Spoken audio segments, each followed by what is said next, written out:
guys, another option how to wash the bra. Pakita ko lang sa inyo para ito yung bra, okay? Ito yung bra.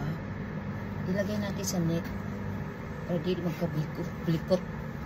Ilagay natin sa washing machine. So, mayroon tayo, may mga net kayo dito para easy lang, easy. Kasi pag ihalo mo siya, ang iyahang mga kuantian yung mga ganito yung niya, strap niya. Nagkarambol, nakamikos-mikos, okay? So, ganito na to guys. Mayroon tayong ganito ha. Manipis lang siya, okay? So, ganito, okay? So, nandito na siya. Nilagay ko na, pwede ilagay natin dalawa. So, ilagay na natin ang mga bra.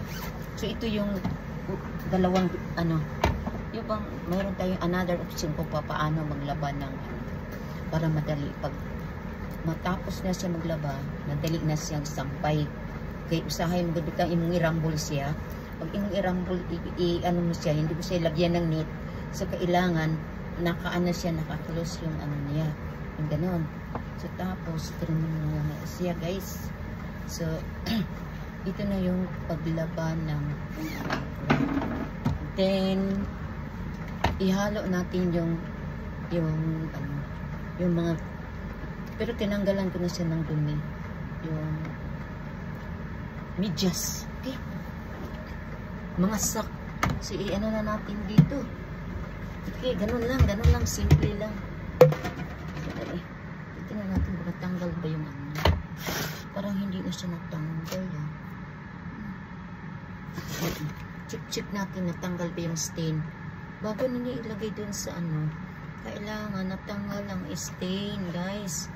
Kasi hindi yan So, okay na siya, wala na yung stain niya. Okay? So, at siyang i-on. Wala siyang i-on, guys.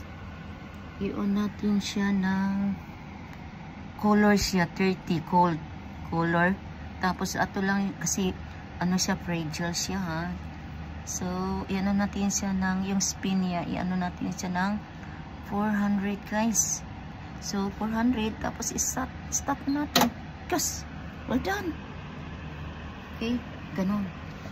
Kasi yung iba sabi na, yung ako, so ganito lang, ilagay lang nyo sa net.